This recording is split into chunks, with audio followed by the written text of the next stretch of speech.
who's making the call. If Yeah. we don't know who's in charge really right now in Iran, right? That's a good point. So Ali Larijani, who's widely expected to be the next president. First of all, the current president, Iranian officials described me recently as a reluctant president, a guy who was forced into the job, largely focused on domestic matters, and international stuff was really left to the foreign minister, but really Ali Larijani in charge of the National Security Council. Yeah. And he's been traveling throughout the region. He was in Oman, passing messages back and forth through the Omanis to the United States, and that he was really tasked with regime survival if there had been attacks on the Iranian government. So it's unclear about his status or the status of the other leaders. But to your point, this was a potential that was known. That the real difference between this and the 12-day war, and speaking to Iranian officials recently, is that they're calling this day 13 of the 12-day war. They felt like it never really ended. And so they were prepared and they were waiting for strikes. They made it clear that the Israelis got the element of surprise the last time. They wouldn't have it this time. It appears the Israelis were at least able to strike without the Iranians realizing it because they didn't launch a preemptive strike. But the Iranians were also trying to determine what the target set would be. If we go back and look at the prior strikes, Iran launched 19 missiles in response to the U.S. Strike on the nuclear facilities. They targeted our CENTCOM forward headquarters outside of Doha at Al Udeid Air Force Base, which were subsequently shot down. And they also launched ballistic missiles at our bases in Iraq after we killed Qasem Soleimani. But in both cases, no U.S. troops were physically wounded. There were traumatic brain injuries, I believe, that took place afterwards. But as a result of that, that was considered sort of politically absorbable for President Trump, and he didn't strike back afterwards.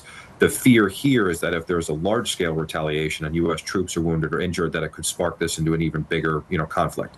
We do have about 250 strike aircraft that are based in the region or on the two aircraft carriers. You have the USS Abraham Lincoln that is off the coast of Oman, and then you have the USS Gerald Ford and its strike group, which was approaching the Israeli coast after undocking from Suda Bay Crete Naval Base the other day. So between those platforms, there's about 250 strike aircraft, estimated probably 7 to 10 days worth of total, potential strikes if they're not replenished, and hundreds of sorties could be launched as a result of that. So there is significant firepower.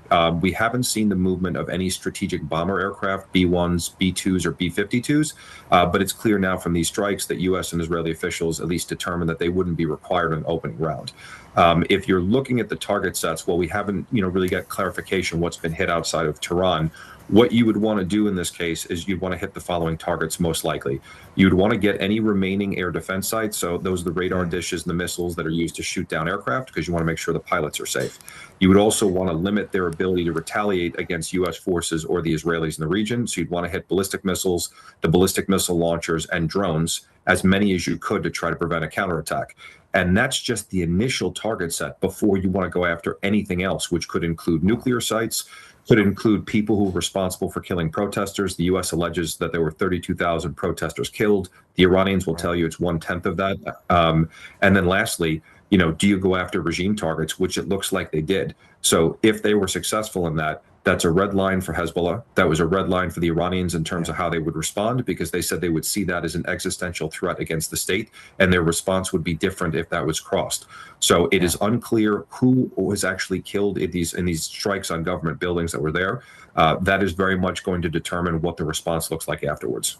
Alex Plistis, it seems like it's an all of the above potential attack. We will see. You have so much great information. Stay with us throughout the evening and morning, depending on what time it is where you're watching. Thank you for all that valuable information. We want to bring into the conversation now Republican Congressman Corey Mills of Florida, who is a member of the Armed Services Committee and the Foreign Affairs Committee, himself a military veteran. Congressman, welcome back. We spoke about an hour and a half ago about this possibility, and now it is happening. What is your first reaction to what we're seeing and hearing? Well, again, as we talked about with battle assessments, we'll have to see exactly what the success rate was on each one of these strike targets. As your previous guests had talked about, the biggest thing right now, if we continue on with further strikes, and I think at this point it's necessary to go ahead and see this through, that we need to make sure that we've eliminated the necessary air defense capabilities, that we've eliminated all the new targeting platforms and radars that are there, that we need to be looking at the runways where the Iranians or the IRGC could actually launch potential potential aircraft so that we can go ahead and crater the runways potentially, or go ahead and strike certain areas that are hosting a lot of those sorties. Another thing that we're going to look at, obviously, is missile launch sites so that we can limit that counter assault, or that counter strike group that will be going after Israel and those in the region. And then again, we're going to continue to go ahead and look at whether or not we are able to eliminate key regime members like the Ayatollah, his son, certain generals within the IRGC, and look at exactly how that's disrupted capabilities of Iran. You talked earlier about you wanted there to be a regime change because you just said that this is an evil regime and something needs to happen towards it. From what we are seeing, including that picture we're looking at on TV right now, this is Tehran. This is government building. This isn't a minor attack out in the outskirts somewhere. Is the United States doing what you wanted? Does it appear that the United States is targeting the supreme leader and his regime? Well, that's exactly what I was looking for. I mean, you cannot negotiate with terrorists. We have tried diplomacy. The president understands peace through strength. The Ayatollah has continually gone ahead and chanted death to America, and he means it. He's continued to threaten the stability within the region, as well as for our ally Israel. And he's also continued to fund proxy militias with the help of China, Russia, North Korea, to go ahead and launch attacks against Americans, as well as for our allies in an indirect manner. And so eliminating the Ayatollah and even his son, who I would argue will be 10 times worse if he was ever to rise to power, this is why I said I'm not looking for regime change, but regime elimination. And I think that's exactly what we're looking at right now, where these peace talks have continued to fail. And again, these weren't your typical Geneva-type peace talks where you're going weeks and weeks for 12 hours. These were a couple of hours a day trying to come to very strict demands, which is to eliminate the nuclear enrichment programs, eliminate the mid-range, long-range ballistic missile capabilities, let IAEA go in and do their inspections, and then make sure that Iran never has the ability to host a nuclear weapon ever again. And so that's exactly what the president had demanded. Iran tried to balk, and, you know, again, this is not a president that you go ahead and try to bluff. This is not a president like Obama or others who would draw a line in the sand. So I'm very happy to see that the Iranian people, throughout all of their sacrifices, are going to hopefully get what they want, which is a free Iran from Islamic dictatorship. Your Republican colleague, Thomas Massie, who has sometimes been a thorn in the side of President Trump, posted on X, acts of war unauthorized by Congress. A lot of Democrats have said that as well. Are you worried about that? Have you been notified as a member of two of the most important committees in Congress? And what do you say to your Republican colleague who says that this is an act of war unauthorized by Congress? Well, again, I would ask him to go ahead and, one, look at the Constitution, Article 2 authorities that gives the president certain leverage. I would also argue that we need to be reviewing the 1957, 1991, 01, and 02 authorized use of military forces, where it was Congress, well before I was in Congress, who abdicated their roles and responsibilities under Article 1, Section 8, Clause 11 through 13 of war power authorities to the executive branch when you're doing these global war on terrorism authorized use of military force. So when you look at the IRGC, when you look at Hamas or Hezbollah or others who are Iranian proxies that do qualify and fall under the global war on terrorism or the terrorism designation, then this does fall within the actual brackets of a military or constitutional authority by the president. Congressman Corey Mills, when we spoke a few hours earlier, you said, I don't know when we're going to talk again about this. I said, stand by. And we didn't realize that this would be happening imminently. Thank you for staying up late. I know a lot of folks on the East Coast who are not usually up at 2:30 in the morning are up watching this precarious, historic moment unfold live here on CNN. Congressman, thanks again for calling in, and thank you for your military service. We want to bring back. Thank you so much. It's truly an honor. And again, Javid Iran. And I look forward to seeing a free Iran where the people are not subjugated, where the women are not being put through these atrocities like Mahsa Amini, and where we can see a free Iran once again, not under this Islamic dictatorship. So thank you so much for having me. Thank you, Congressman. Let's bring back into the conversation Jeremy Diamond. Plus, we also have CNN senior international correspondent Ivan Watson in Hong Kong. We have team coverage, everybody waking up to do this right now. Let's start with Jeremy. Jeremy, can you describe what's happening in Israel right now? Yeah, well, let me take you through the series of events that we've witnessed over the course of the last hour and 15 minutes. At about 8:15 a.m. local time, so an hour and 15 minutes ago, air raid sirens sounded across the country, waking many Israelis up, some rushing to bomb shelters, only to realize that these air raid sirens were not signaling immediate incoming fire, but rather directing Israelis to this new state of emergency that has been declared, announcing to Israelis that Israel has carried out strikes against Iran. But it turns out that these are not just Israeli strikes against Iran. Two U.S. officials telling us that the United States is also striking Iran alongside Israel, that these strikes were coordinated and that they are being carried out jointly by both countries' militaries. We do not yet know the exact targets or the extent of these strikes, but one U.S. official telling me that this is, quote, not a small strike. In addition, that official also telling me that the United States is focusing on military targets inside Iran, but declined to elaborate more specifically on what those targets are.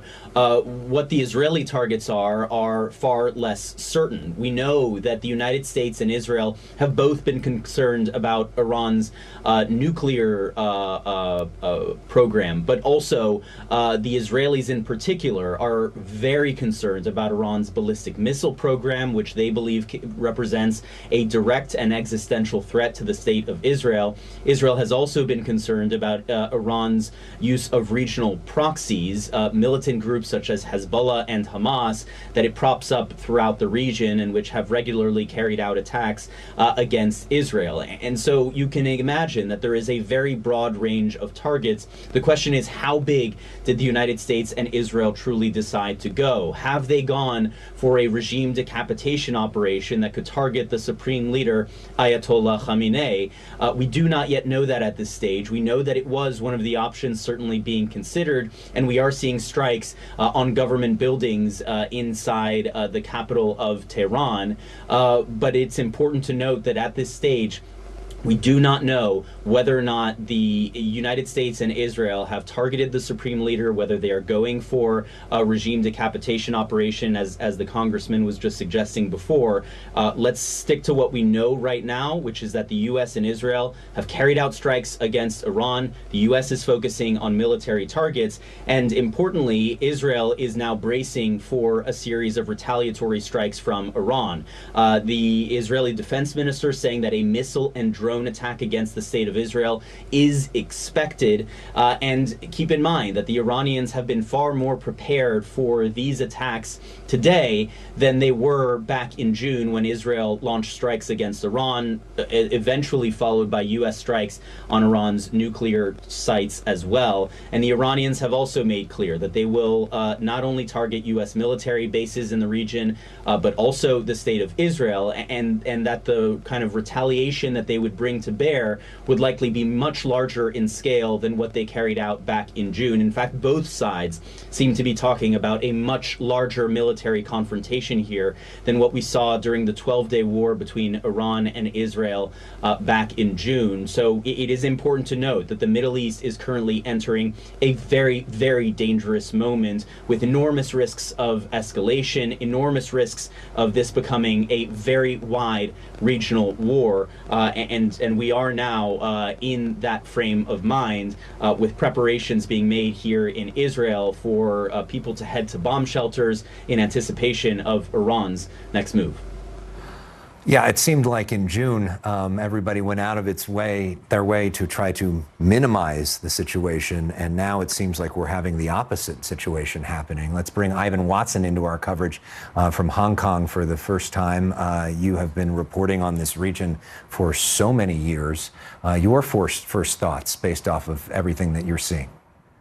Well, I think most important is what we're hearing from inside Iran as this bombing campaign from the U.S. and Israel begin. We're getting reports from various Iranian state news agencies like Fars News reporting bombing taking place in a number of cities, Isfahan, Qom, Karaj, Kermanshah, as well as the capital, which indicates that you're going from the center of the country to kind of the west, northwest of the country, potentially being struck as part of this bombardment. We're also hearing from eyewitnesses on the ground in Tehran who've been speaking, communicating with CNN journalists, a 35-year-old woman, a resident of Tehran, sending a message saying, quote, "We were at the office and then they hit a few different places and we saw the planes. There was a lot of noise and explosions and so terrifying. Everyone freaked out and started leaving. The situation is really bad. They've hit a few places and we saw that, but now we have to wait and see." That's a 35-year-old woman, a resident of Tehran, who says she has witnessed the explosions in the capital.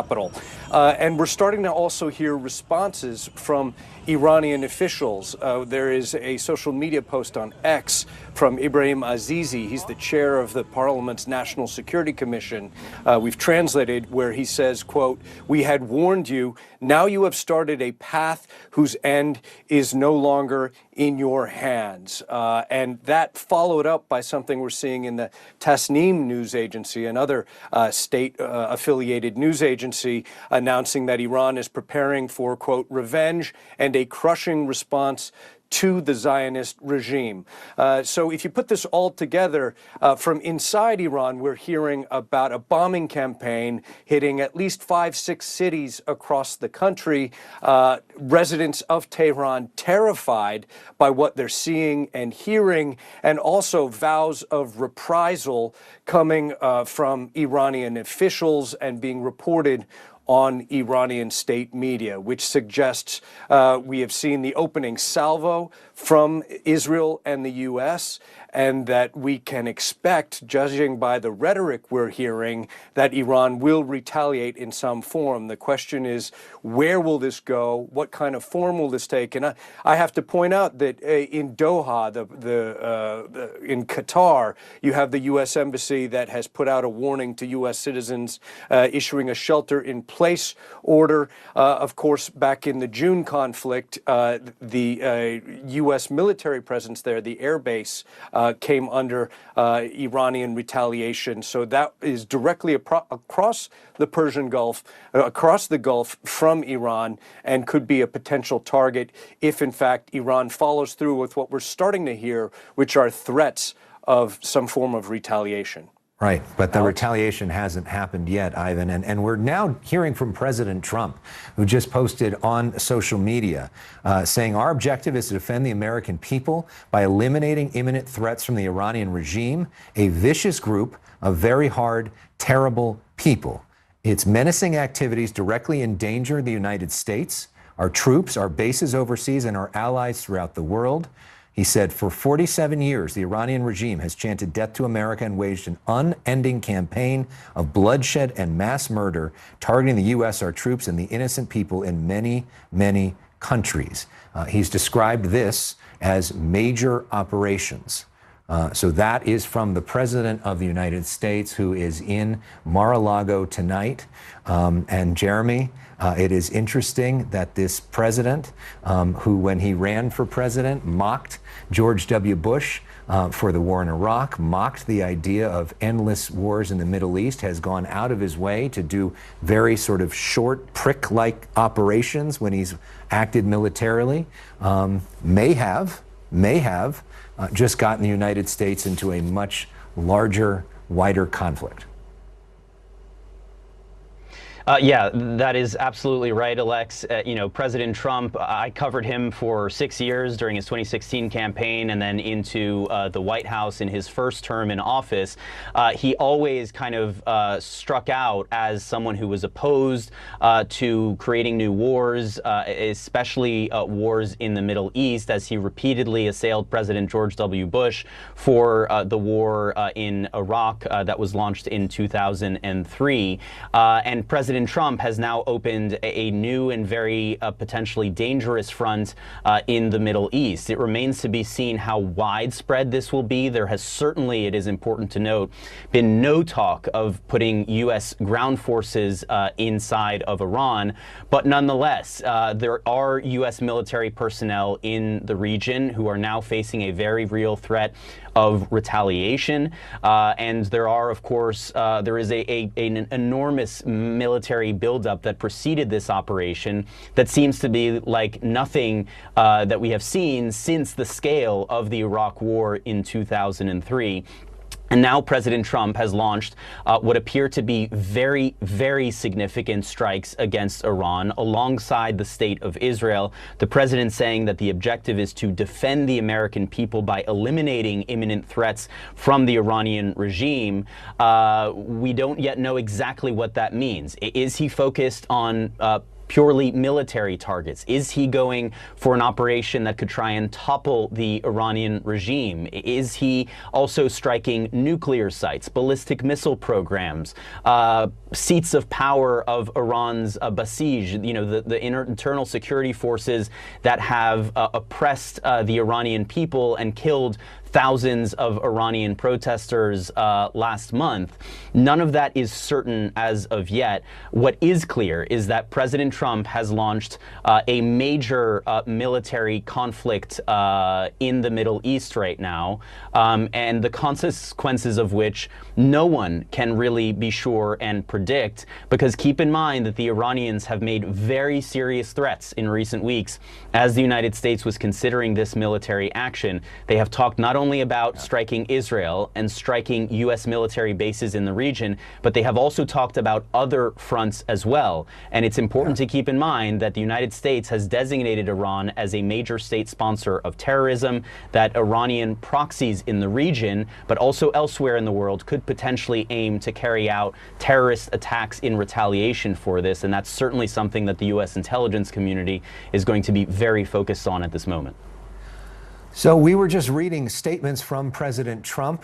President Trump posted a video on his Truth Social platform as an address to the American people. So we want to now play that for you in full. I think it runs about 8 minutes. Here's that.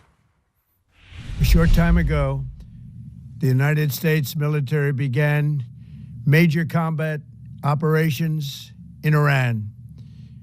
Our objective is to defend the American people by eliminating imminent threats from the Iranian regime, a vicious group of very hard, terrible people. Its menacing activities directly endanger the United States, our troops, our bases overseas, and our allies throughout the world.